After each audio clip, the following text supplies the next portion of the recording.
Assalamualaikum warahmatullahi wabarakatuh. Salam jumpa teman-teman semua. Kali ini kita akan mempelajari mengenai konsep dasar matematika untuk anak usia dini. Nah, sebetulnya ketika kita berbicara tentang matematika, sebetulnya apa sih matematika itu, ya? Nah, matematika itu sebetulnya erat sekali dengan kehidupan sehari-hari kita, teman-teman. Jadi, kegiatan sehari-hari kita tidak lepas dari matematika. Misalnya, kegiatan berbelanja, kegiatan tabung-menabung, kemudian transaksi jual-beli, misalnya bepergian, atau misalnya sesederhana kita melihat jam dinding, itu semua ada matematika di dalamnya. Nah, contoh lain adalah misalnya ketika kita mau pergi, matematika di sebelah mana ya? Matematikanya adalah ketika mau pergi kita harus mengingat arah jalan.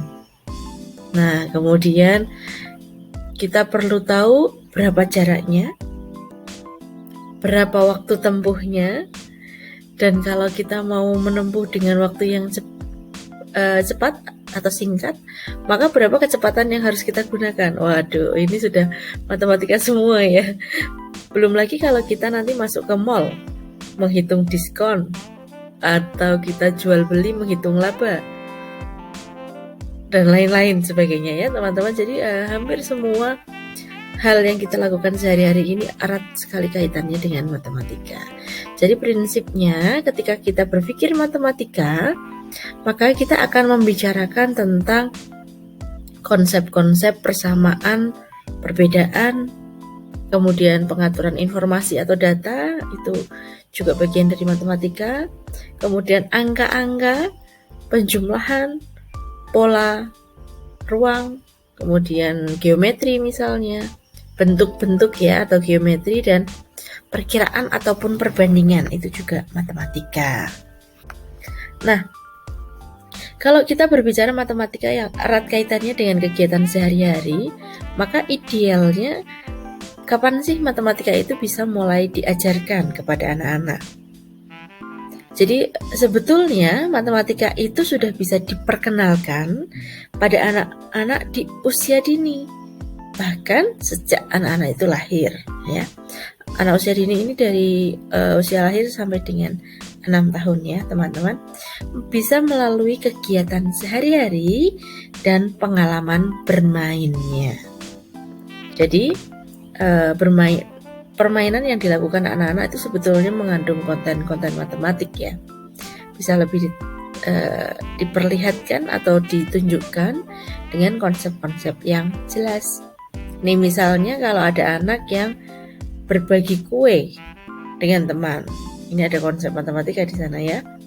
Kemudian misalnya menuang air dari satu tempat ke tempat yang lain, atau mungkin bertepuk tangan mengikuti irama, tepuk 1, tepuk 2. Nah, kemudian misalnya kita mengklasifikasikan bola-bola warna merah, bola-bola warna hijau, bola warna biru, dan lain-lain. Banyak sekali konsep-konsep matematika yang bisa ditunjukkan dari pengalaman belajar anak sehari-hari.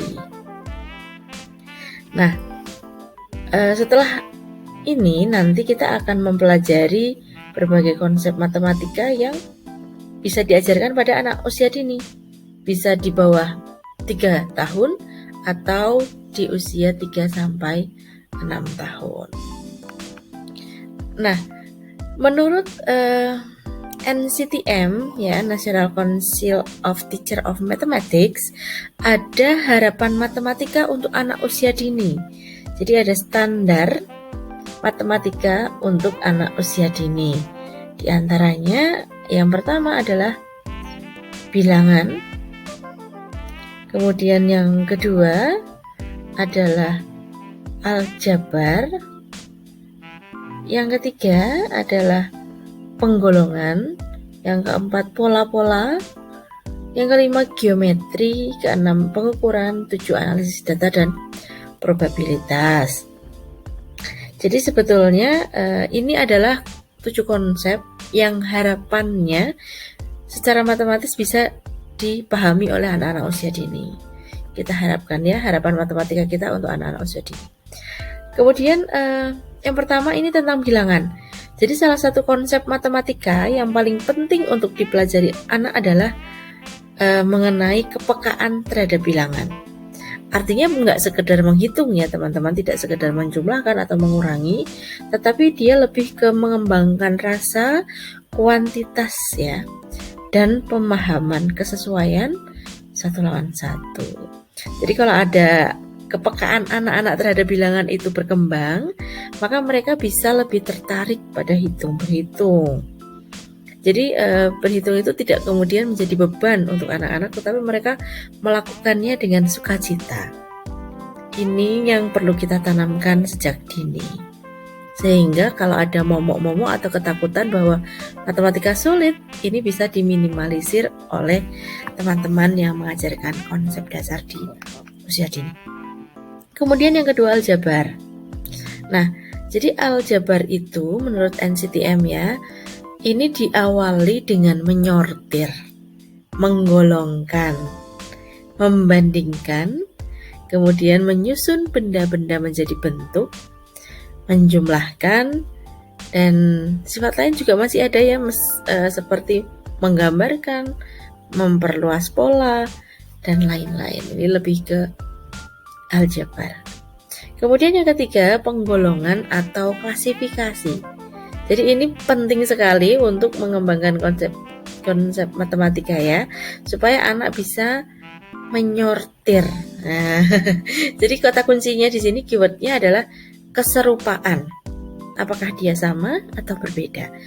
Kemudian kesamaan, perbedaan. Ini adalah keyword-keyword yang digunakan ya. Nah, penggolongan ini ada 2 jenis utama. Yang pertama adalah membandingkan, dan yang kedua adalah menyusun. Kemudian yang keempat, standar keempat adalah tentang pola-pola. Nah, di sini kita menciptakan atau mengidentifikasi pola yang dihubungkan dengan penggolongan dan penyortiran. Jadi anak itu nanti mengenali atribut-atribut yang berbeda pada gambar dan benda-benda. Biasanya mereka akan sangat senang ketika mereka diperbolehkan untuk membuat pola-pola di lingkungannya. Kemudian yang kelima, geometri. Nah, untuk membangun konsep geometri, ini bisa dimulai dengan mengidentifikasi bentuk-bentuk di sekitar ya. Jam dinding bentuknya apa, kemudian buku bentuknya apa, dan lain-lain. Kemudian menyelidiki bangunan. Kemudian ada lagi memisahkan gambar-gambar sesuai dengan ini ya jenisnya, misalnya mana yang berbentuk segitiga, mana yang berbentuk lingkaran, mana yang persegi. Kemudian belajar konsep letak, ini juga geometri. Letaknya di atas, di bawah, di kiri, di kanan, di depan, di belakang. Nah, ini adalah konsep paling awal dari geometri. Kemudian yang keenam yaitu pengukuran. Nah, pengukuran ini jauh lebih menyenangkan dan bermakna ketika anak-anak bisa mengalami secara langsung. Nah, mengalami secara langsung, mereka praktik ya, praktik atau simulasi misalnya, mengukur, menimbang, dan membandingkan ukuran-ukuran benda. Ini senang sekali anak-anak ketika nanti diberikan kesempatan untuk mempraktikkannya. Nah, ini menjadi konsep dasar penting sekali untuk pengukuran.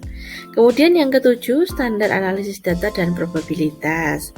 Ini adalah bisa kita tanamkan konsep ini dengan percobaan-percobaan. Jadi anak didik kita, anak-anak bisa diajak untuk melakukan suatu percobaan dengan melakukan pengukuran atau penggolongan atau mungkin penyortiran ya. Nah, tapi ini dicoba berkali-kali.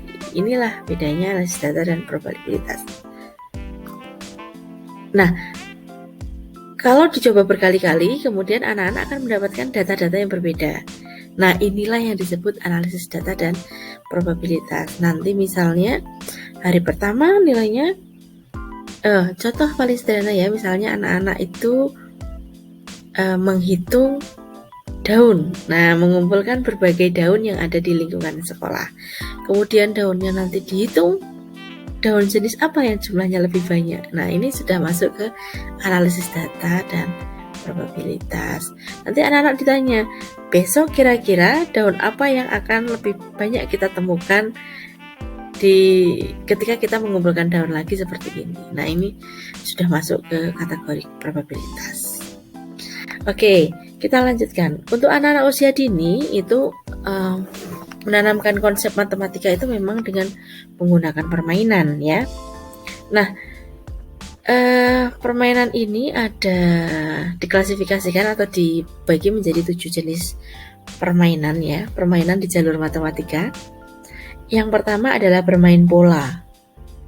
Nah, jadi nanti kita sebagai guru atau pengajar, khususnya di PAUD, ini harus pandai membuat atau meng-create permainan-permainan untuk menstimulasi kemampuan matematika anak-anak kita. Jadi yang pertama adalah bermain pola. Bermain pola ini mengenal dan menyusun pola ya, membuat urutan misalnya. Biasanya juga dicontohkan atau dengan menggunakan manik-manik ya, meronce 2 merah 3 biru, 2 merah 3 biru dengan pola-pola yang berkelanjutan. Nah, oke, seperti itu adalah bermain pola. Yang kedua ini adalah bermain klasifikasi. Kalau klasifikasi itu anak-anak nanti mengelompokkan benda-benda berdasarkan jenisnya, berdasarkan fungsinya, atau berdasarkan warnanya. Bisa juga bentuk pasangannya. Nah, itu seperti puzzle ya, bro. Bermain klasifikasi. Oke, kemudian ada lagi bermain bilangan. Nah, kalau bermain bilangan ini anak-anak akan mengenal dan memahami konsep bilangan, transisi dan lambang sesuai dengan jumlah pengenalan bentuknya. Bisa mencocokkan dengan lambang bilangannya juga gitu ya. Jadi misalnya kita punya kelereng 5 buah diletakkan.